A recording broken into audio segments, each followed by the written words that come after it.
तीसरी पास किसान ने कर दिया खेती से कारनामा और उगाई ऐसी फसल की बन गया 90 लाख का मालिक। खेती तो सब करते हैं लेकिन मुनाफा नहीं मिलता, लेकिन इस किसान ने वो कर दिया जिसे देख वैज्ञानिक भी रह गए हैरान। इस तकनीक से किसान ने मुनाफे का लगा दिया तड़का और होने लगी नोटों की बरसात। जिसने देखी तरक्की वो रह गया दंग। देखिए तीसरी पास किसान ने वैज्ञानिकों को भी कर दिया कैसे हैरान। वैज्ञानिक रिसर्च ही करते रहे, उधर किसान ने कर दिया कमाल। अगर आपसे पूछा जाए कि एक किसान की आमदनी कितनी होगी तो आप हद से हद 1 लाख बता पाएंगे, क्योंकि खेती में लागत ज्यादा और मुनाफा कम होता है। लेकिन आज हम आपको एक ऐसे किसान से मिलवाएंगे जो मात्र तीसरी पास है, लेकिन उसने नई तकनीक से खेती का ऐसा फॉर्मूला इजाद किया कि 90 लाख रुपए कमाने वाला बन गया। न कोई खास शिक्षा और न कोई खास ट्रेनिंग, लेकिन अपने दिमाग से किसान ने कमाई का ऐसा रास्ता खोल दिया कि किस्मत ही बदल गई। आपको हमारी बातों पर यकीन नहीं हो रहा होगा, लेकिन खबर के अंत तक आप हमारे साथ रहिए, आपको यकीन भी होगा और आप इस किसान की तारीफ करने के लिए मजबूर भी हो जाएंगे।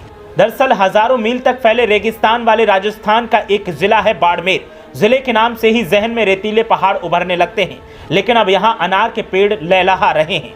12 साल में एक किसान ने इलाके की तस्वीर बदल दी है। तीसरी क्लास पास किसान मुंबई में रसोईया बना, दिल्ली में बैंक के गार्ड की नौकरी की, पिता के साथ बाड़मेर में जीरा इसबगोल बोया, फिर 2010 में अनार की खेती की। अब एक सीजन से कमाई 90 लाख तक पहुंच गई है। बाड़मेर शहर से दक्षिण पूर्व में करीब 80 किलोमीटर चलने पर एक कस्बा है गुड़ामलानी। कभी जीरे और इसबगोल के लिए गुड़ामलानी की पहचान थी। रेगिस्तान की यही फसलें मौसम के अनुकूल भी हैं। यहाँ के किसान निम्बाराम पटेल ने 2010 में अपने खेत में अनार की पौध लगाई। 3 साल बाद 2013 से उन्हें उपज मिलने लगी। अब 10 साल में गुड़ामलानी की पहचान अनार बन गया है। निम्बाराम पटेल ने बताया कि वे तीसरी क्लास पास हैं। पिता भूराराम पटेल परंपरागत खेती किया करते थे। खुद का खेत नहीं था, इसीलिए बटाई पर दूसरों के खेतों में जीरा इसबगोल उगाया जाता था। तीसरी क्लास तक पढ़ाई करने के बाद निम्बाराम ने पढ़ाई छोड़ दी। 2-3 साल पिता के साथ खेती की, फिर होश संभाला तो मजदूरी करने मुंबई चले गए। छोटे भाई घर में पिता का हाथ बटाते रहे। निम्बाराम 3-4 साल तक मुंबई में नौकरी करते रहे। मुंबई से लौटे तो शादी हो गई। पिता की तरह वे भी दूसरों के खेतों में मेहनत कर जीरा इसबगोल उगाने लगे। निम्बाराम ने बताया कि कुछ वक्त बाद वे ड्रिप इरिगेशन का काम करने लगे। मटेरियल लेने के लिए एक बार गुजरात गए, जहां लाखनी गांव में पटेल समाज का एक बागीचा देखा।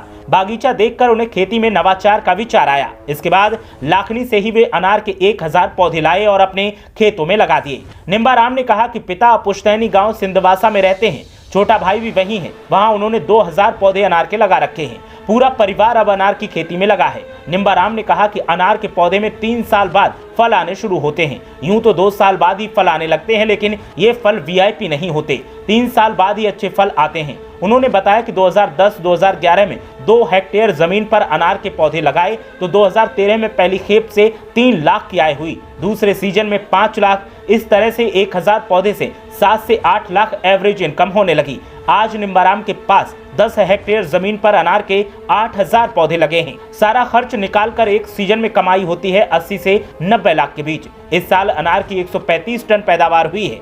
इस सीजन में कमाई 75 लाख रुपए हुई है। निम्बाराम हर साल नासिक मालेगांव इलाके से 1000 पौधे अनार के लाते हैं और दूसरे किसानों को अनार की खेती के लिए प्रेरित करते हैं। बाड़मेर के गुड़ामलानी में किसान निम्बाराम पटेल बूंद बूंद सिंचाई कर अनार की खेती कर रहे हैं। किसान का कहना है कि साल 2010-11 में अनार की खेती करने के बाद करीब 2.5 साल बाद साल 2013 में 9 टन अनार की पैदावार हुई। पहली बार कमाई 3 लाख रुपए हुई। इसके अगले सीजन में 5 लाख कमाए। इसके बाद से हर साल पैदावार बढ़ती गई। साल 2022 में करीब 95 टन पैदावार हुई और 45 लाख रुपए कमाए। किसान निम्बाराम का कहना है कि मेरे इलाके के किसानों को अनार की खेती के लिए प्रेरित करने के लिए हर साल मालेगांव से हजारों अनार के पौधे लेकर आता हूं। इलाके के किसानों को अनार के पौधे देने के साथ अनार की खेती के बारे में बताता हूं। अब तक अन्य इलाकों के किसानों को लाखों पौधे दे चुका हूं। किसान निम्बाराम बताते हैं कि पहली बार जब अनार लगाया तो 12 बीघा जमीन थी। अब मेरे पास में 100 बीघा जमीन आलपुरा गांव में है। अनार की खेती ने मेरी और मेरे परिवार की तकदीर बदल दी। गुड़ामलानी के एसडीएम प्रमोद कुमार का कहना है कि उपखंड क्षेत्र में किसान परंपरागत खेती छोड़कर अनार, नींबू जैसी व्यावसायिक फसलों की ओर अग्रसर हुए हैं। इससे इलाके में समृद्धि बढ़ी है। इस बार अनार की बम्पर पैदावार मिली है। इससे किसानों की आर्थिक स्थिति में सुधार हो रहा है। निम्बाराम की कहानी आपको कैसी लगी, हमें कमेंट करके बताएं। ब्यूरो रिपोर्ट, मीडिया हलचल।